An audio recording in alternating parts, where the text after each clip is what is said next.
the reports which were published in today's newspaper also, it has been highlighted that communal tensions are on a rise, especially during the Ram Navami festival.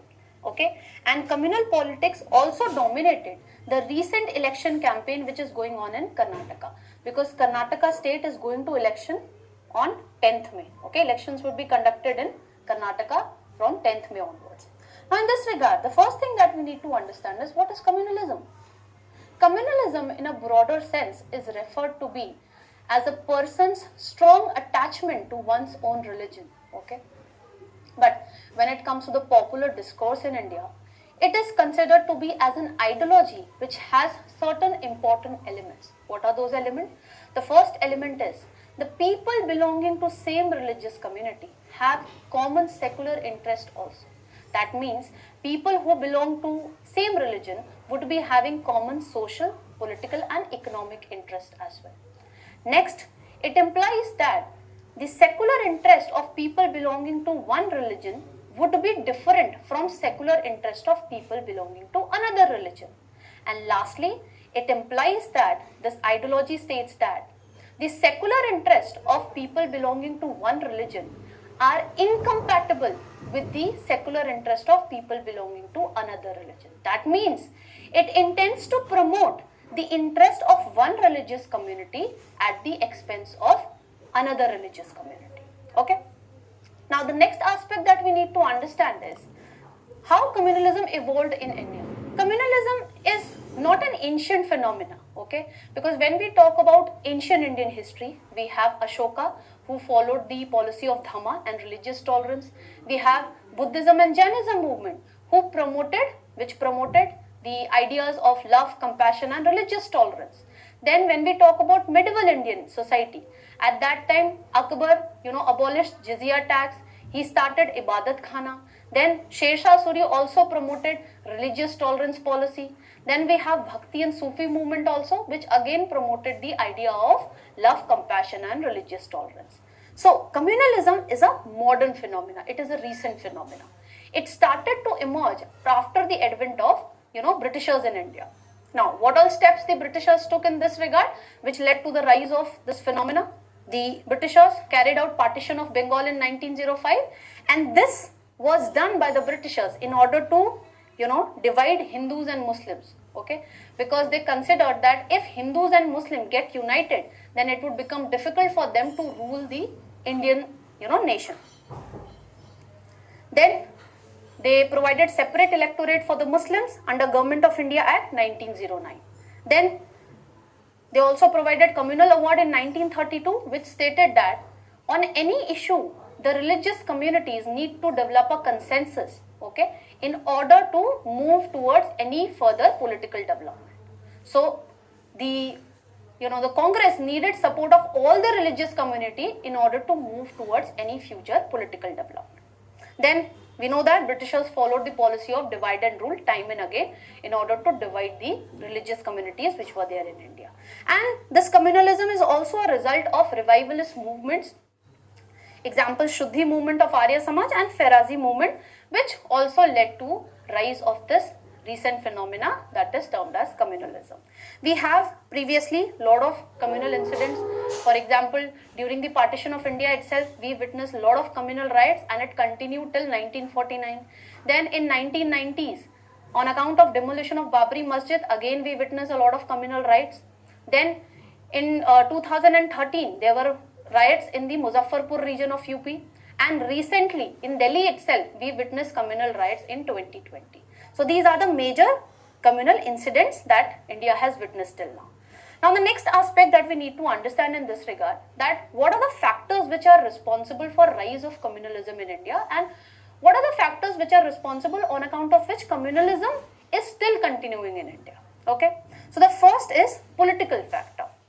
Now we know that time and again politicians provoke communal feelings in order to secure their vote bank politics. And in this regard, Madan Commission in 1970 has also pointed out that yes, when it comes to communal incidents, they are majorly politically motivated. And the second political factor is we do not have a comprehensive law in place which could punish the culprits who originate the communal violence in India. and we do not have a comprehensive law in place which could ensure effective rescue and rehabilitation of the victims of communal rights. Okay, then there are economic factors also. We know that historically the Muslim community has remained educationally and economically backward. Now, when a religious community is backward, then this aggravates the insecurity which that community is facing, and then the community becomes vulnerable to political manipulation. And in this regard, such a committee has officially approved that yes, Muslim community is quite backward. Okay, it is both educationally as well as economically backward. This is a major cause of Hindu-Muslim conflicts that we time and again witness in India. Then there are social and cultural factors also. We know that when it comes to Hindus, they consider cow as a sacred animal, but when it comes to Muslim, beef is a traditional culinary practice. Okay, when it comes to Muslim. Then when it comes to Hindus, we prefer idol and image worship, but this is not promoted in the Muslim religion. So account of social and cultural differences also, time and again we witness communal rights. Then there are psychological factors also. We know that 80% of India's population is Hindus, and due to this, the Muslim community is always in a fear that the majoritarian views would be imposed on them, and that is the reason that we are not able to move in the direction of implementation of uniform civil code which is provided in our Indian constitution as well.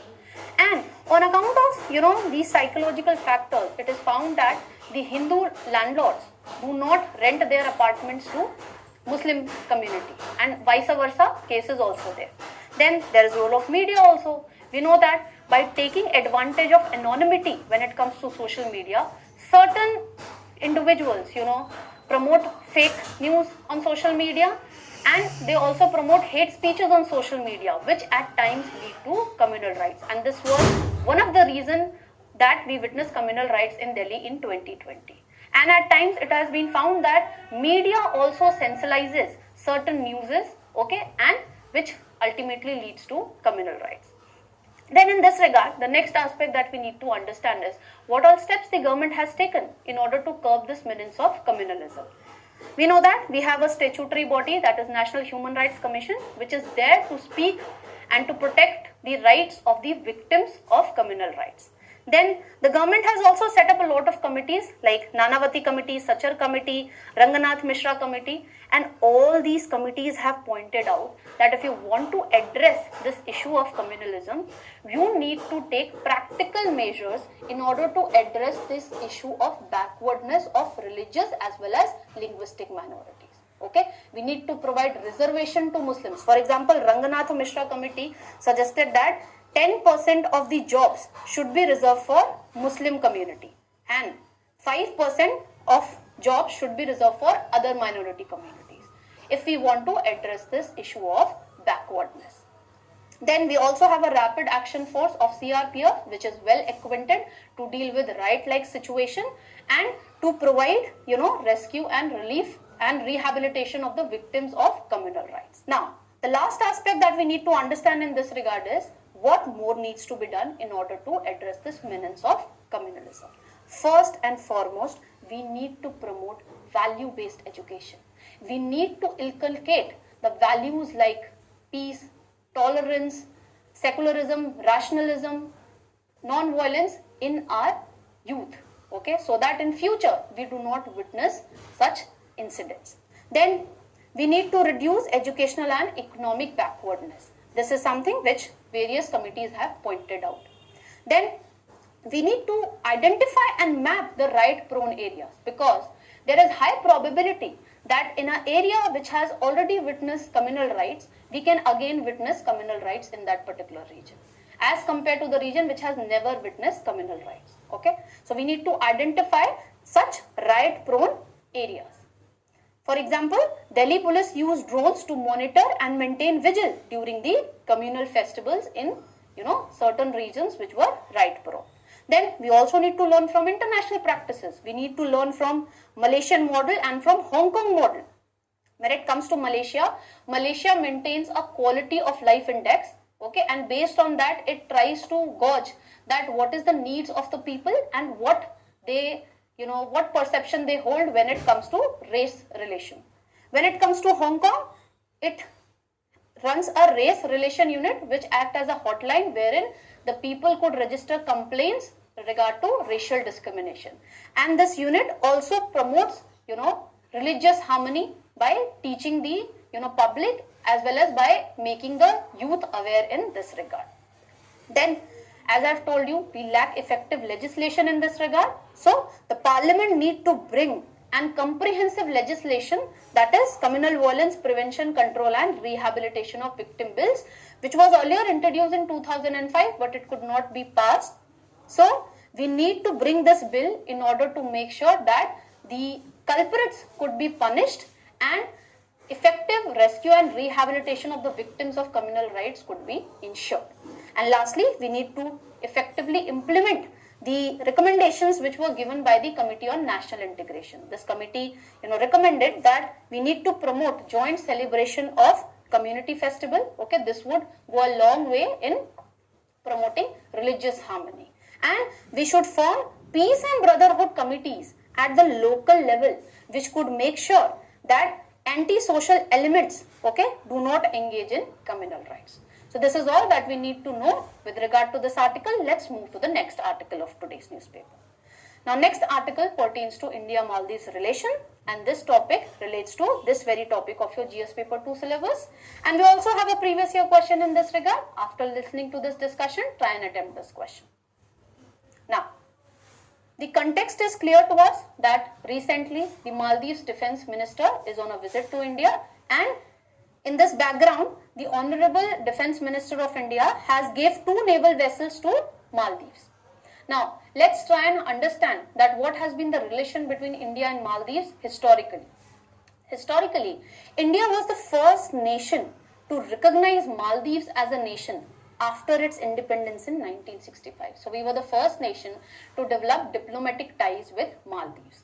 And India also gave its assistance during a coup attempt which was made in 1988. Okay. Now, in this regard, we need to understand that why Maldives is important to India and what is the status of relation between India and Maldives. Now, the first important factor on account of which Maldives is very important to India is its strategic location. We know that Maldives is strategically located in the Indian Ocean region, and it is also strategically located to the key international shipping lanes, and it is also close to global choke points. Here we have Gulf of Aden, here we have Strait of Hormuz, and here we have Strait of Malacca, which are choke points when it comes to international trade. Okay, so on account of this strategic location of Maldives, it is very important for India's security. Then let's have a look over the economic and trade relations between the two nations. Now, India is Maldives' second largest trading partner, and when you have a look over the trade relation, currently it is valued around 300 million US dollar. And recently, when it comes to trade relation, it has witnessed a growth of 31%. Why we have witnessed a growth of 31% when it comes to trade relations? On account of various steps which these two nations have taken in this regard. First step is cargo vessel service have been initiated between the two countries, which ensures free movement of cargo between the two nations. Then both the nations have also allowed visa-free entry to the nationals belonging to another nation. Then in 2019, RBI has signed a currency swap agreement with the Maldives Monetary Authority. And India has also, played a major role in developing infrastructure in the Maldives region. It has developed National College for Policing and Law Enforcement, and we have also developed Greater Malay Connectivity Project in Maldives. Now, let's have a look over the military relation between the two nations. When it comes to military relation, around 70% of Maldives defense training requirements are filled by India itself. We have a lot of military exercises like Dosti, Ekta, Operation Shield, etc.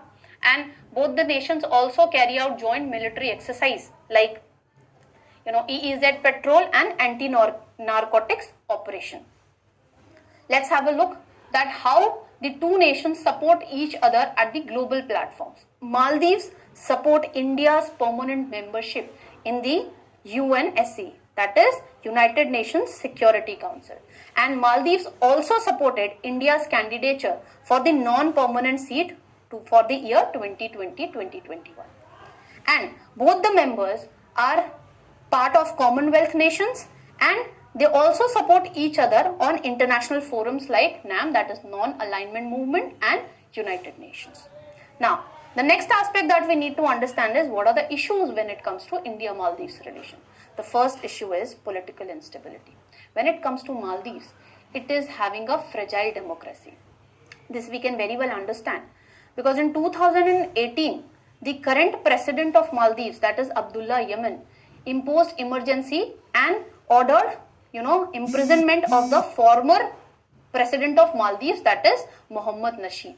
So the democracy is not in a good state when it comes to Maldives. And on account of this, Maldives is also witnessing rise of Islamist radicalism. This we can very well understand because Maldives accounted for one of the highest number of IS terrorists in terms of per capita. Next issue is increasing China's influence in Maldives region. See, the former, president of Maldives, that is Mohammed Nasheed, he was pro-China and he was anti-India. Okay. So on account of that, the influence of China in the Maldives regions increased to a great extent. China has, developed a lot of infrastructure projects also in Maldives region.